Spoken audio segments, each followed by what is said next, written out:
प्यारे बच्चों, आपका दिन मंगलमय हो।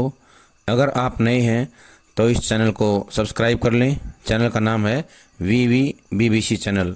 आज हम शुरू करेंगे काले मेघा पानी दे का सार।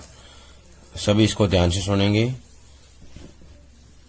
यहाँ प्रस्तुत संस्मरण काले मेघा पानी दे में लोक प्रचलित विश्वास और विज्ञान के द्वंद्व का सुंदर चित्रण किया गया है। लोक विश्वास होता है आम आदमी जिन रीति रिवाजों में, जिन धार्मिक बातों में विश्वास करता है उसको बोलते हैं लोक विश्वास। विज्ञान होता है साइंस, जो हमारे वैज्ञानिकों ने खोज की है, जो हमारे सामने आविष्कार किए हैं उनके बीच में, और जो हमारे समाज के धार्मिक विचार हैं या विश्वास है उनके बीच में जो है द्वंद्व का सुंदर चित्रण किया गया है। द्वंद्व होता है टकराव। विज्ञान का अपना तर्क है और विश्वास का अपना सामर्थ्य है। सामर्थ्य होता है योग्यता। इसमें कौन कितना सार्थक है? सार्थक होता है उपयोगी, फायदेमंद। यह प्रश्न पढ़े लिखे समाज को द्विलित करता रहता है। इसी दुविधा को लेकर लेखक ने पानी के संदर्भ में प्रसंग रचा है। आषाढ़ का पहला पखवाड़ा बीत जाने के बाद भी खेती और बहुकाज अन्य कार्यों के लिए, बहुकाज प्रयोग के लिए पानी न हो तो जीवन चुनौतियों का घर बन जाता है, और उन चुनौतियों का निराकरण विज्ञान न कर पाए तो उत्सव धर्मी भारतीय समाज चुप नहीं बैठता। उत्सव धर्मी होता है त्योहारों को मानने वाला धर्म। ऐसे धर्म जिसमें त्योहारों की अधिकता हो वह किसी जुगाड़ में लग जाता है, परपंच रचता है। परपंच माने होता है अलग अलग प्रकार के कार्य करता है, और हर कीमत पर जीवित रहने के लिए अशिक्षा और बेबसी के भीतर से उपाय और काट की खोज करता है।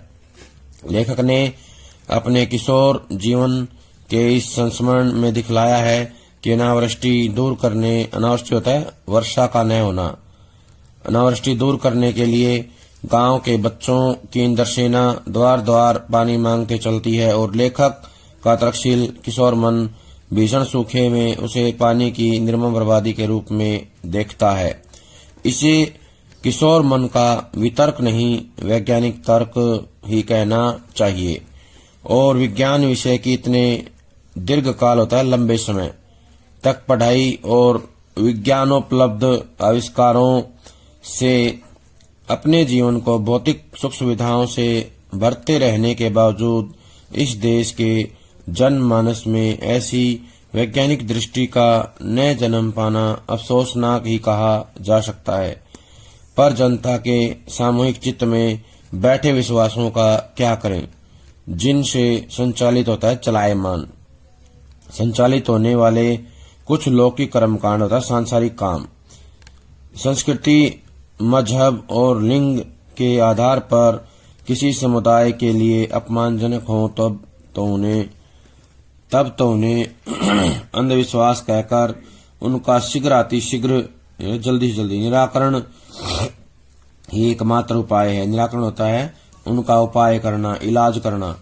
पर यदि कुछ विश्वास विज्ञान सम्मत न होकर भी उक्त तरह से हानिकारक न हो तो उनके साथ भी उसी प्रकार का बर्ताव क्या उचित है? ऐसा करने में क्या हमारे सांस्कृतिक मन के खाली खाली हो जाने का खतरा नहीं है? तो इससे जुड़े हुए प्रश्न देखें। यहाँ से भी प्रश्न कई बार आ जाते हैं। पहला तो यही आएगा, काले मेघा पानी दे किस विधा की रचना है? तो बताना है संस्मरण। काले मेघा पानी दे संस्मरण विधा की रचना है। इसमें किसके बारे में बताया गया है? लोक प्रचलित विश्वास और विज्ञान के द्वंद्व के बारे में। लोक प्रचलित विश्वास और विज्ञान के द्वंद्व के बारे में बताया गया है। अगला आएगा, आषाढ़ किस ऋतु में आता है? तो बताना वर्षा ऋतु में। किस में आता है? वर्षा ऋतु में। वर्षा ऋतु जो है उसका पहला जो है ये महीना होता है आषाढ़। वर्षा ऋतु में 4 महीने होते हैं, आषाढ़, सावन, भादो, अश्विन। आषाढ़, सावन, भादो, अश्विन, ये 4 महीने इसमें आते हैं। अगला प्रश्न आ सकता है कि जीवन चुनौतियों का घर कब बन जाता है? जब खेती और बहुकाज के लिए पानी ना मिले। खेती और बहुकाज के लिए पानी ना मिले तो क्या बन जाता है? चुनौतियों का घर बन जाता है। जब चुनौतियों का निराकरण विज्ञान न कर पाए तो क्या होता है, उत्सव धर्मी समाज जो है चुप नहीं बैठता। क्या होता है, उत्सव धर्मी समाज चुप नहीं बैठता है, वो क्या करता है, किसी जुगाड़ में लग जाता है और प्रपंच रचता है। उत्सव धर्मी समाज क्या करता है, किसी जुगाड़ में लग जाता है और प्रपंच रचता है।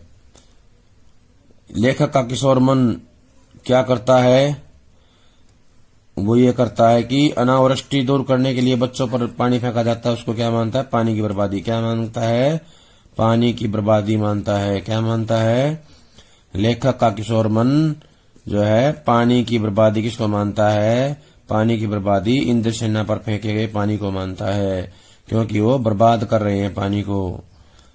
पानी को बर्बाद कौन कर रहा है, इंद्रसेना। इंद्रसेना कौन है, इंद्र की ऐसी सेना है छोटे बच्चों की जो पानी मांगते हुए द्वार द्वार चलती है।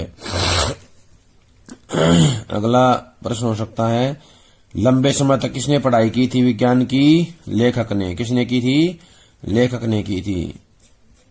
और समाज के अन्य लोग भी जो है काफी लोग इसमें कर रहे हैं, विज्ञान की पढ़ाई कर रहे हैं।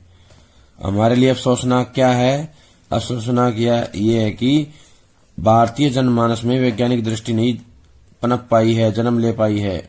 भारतीय समाज में वैज्ञानिक सुख सुविधाएं तो आ गई हैं, लेकिन वैज्ञानिक दृष्टि जो है जन्म नहीं ले पाई है। ये जो है हमारे समाज के लिए थोड़ा सा सोचने का विषय है, अफसोसनाक विषय भी कहा जाता है इसे। अगला प्रश्न आ सकता है कि ऐसे विश्वास जो हमारे समाज में किसी के लिए हानि नहीं पहुंचाते, किसी का नुकसान नहीं करते, तो क्या उनको भी जो है दूसरे विश्वासों की तरह जल्दी से जल्दी उपाय करके मिटा देना चाहिए? क्या ये सही है? तो हमारा उत्तर होगा गलत है। ऐसे विश्वास जो किसी का नुकसान नहीं पहुंचाते, किसी प्रकार की किसी को हानि नहीं पहुंचाते, उनको दूसरे विश्वासों की तरह, हानिकारक विश्वासों की तरह जो है नष्ट कर देना भी क्या है, हमारे लिए सही नहीं है। हमें ऐसा नहीं करना चाहिए।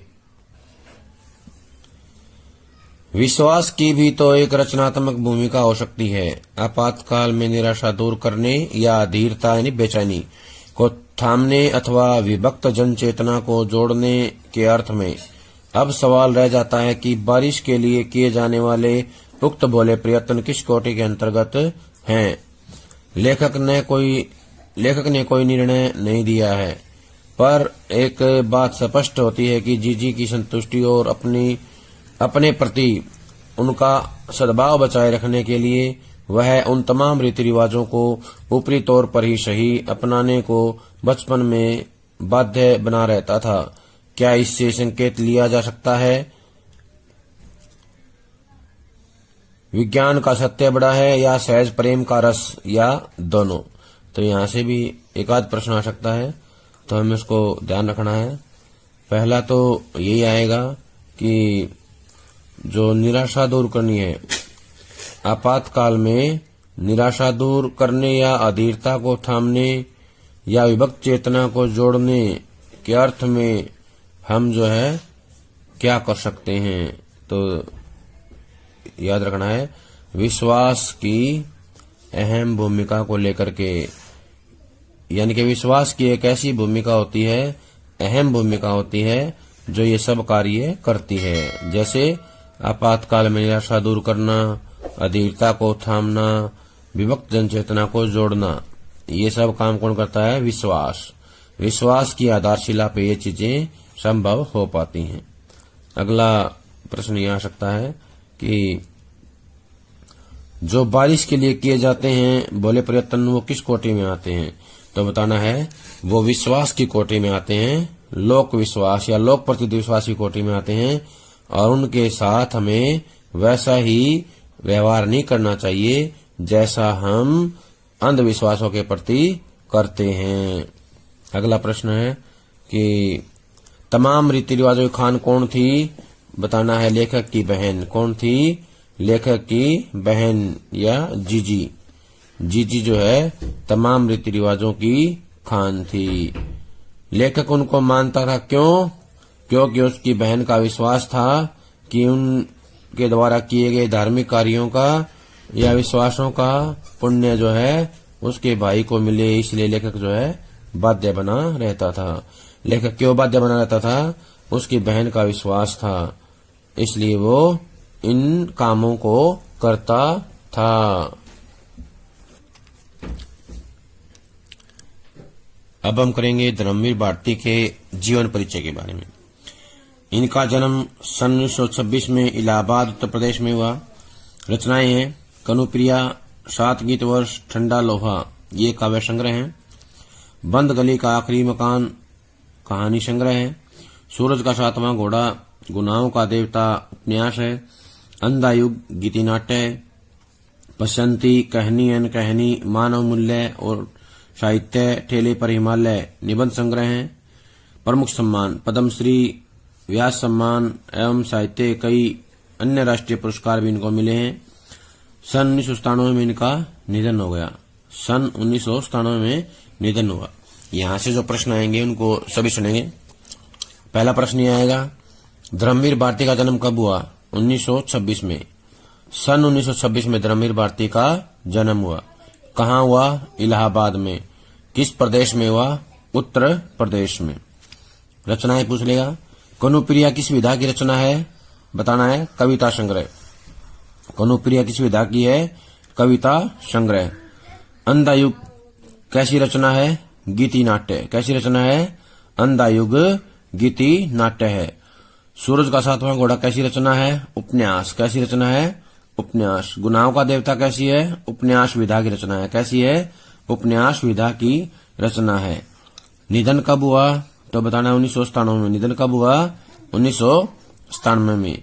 सम्मान कौन से मिले हैं? पद्मश्री पुरस्कार, व्यास सम्मान एवं साहित्य कई अन्य राष्ट्रीय पुरस्कार। पद्मश्री, व्यास सम्मान एवं साहित्य कई अन्य राष्ट्रीय पुरस्कार इनको मिले हैं। तो अगला प्रश्न आएगा, गुनाहों का देवता एक ऐसा उपन्यास है जिसके द्वारा धर्मवीर भारती को लोकप्रियता मिली।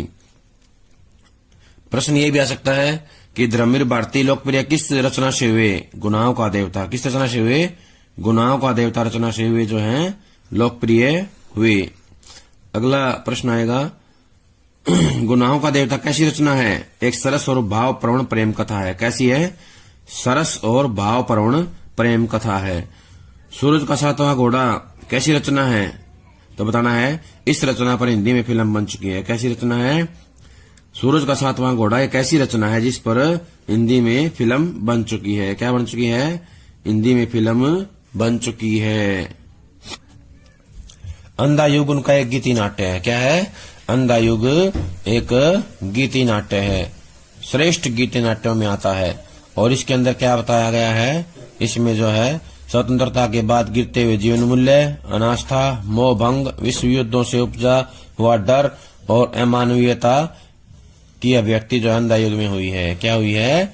स्वतंत्रता के बाद गिरते हुए जीवन मूल्य, अनास्था, मोह भंग, विश्व युद्धों से उपजा हुआ डर और अमानवीयता की अभिव्यक्ति जो है अंधा युग में हुई है। अंधा युग में क्या हुआ है? ये सारी घटनाएं देखने को मिलती हैं।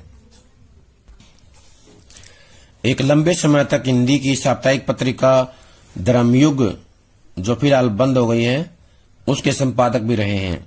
धर्मवीर भारती जो हैं धर्मयुग पत्रिका के संपादक भी रहे हैं और संपादक रहते रहते इन्होंने पत्रकारिता को सजा संवार कर एक मानक बनाया है। प्रश्न आएगा, पत्रकारिता को सजा संवार कर मानक किसने बनाया है? धर्मवीर भारती ने। पत्रकारिता का मानक जो है धर्मवीर भारती ने बनाया। गंभीर पत्रकारिता, हिंदी पत्रकारिता को सजा संवार कर गंभीर पत्रकारिता का एक मानक किसने बनाया है? धर्मवीर भारती ने। और धर्मवीर भारती किसके थे? ये संपादक धर्मयुग के। प्यारे बच्चों, ये था हमारा पाठ नंबर 3 का जीवन परिचय और सार के बारे में। सभी का बहुत बहुत धन्यवाद।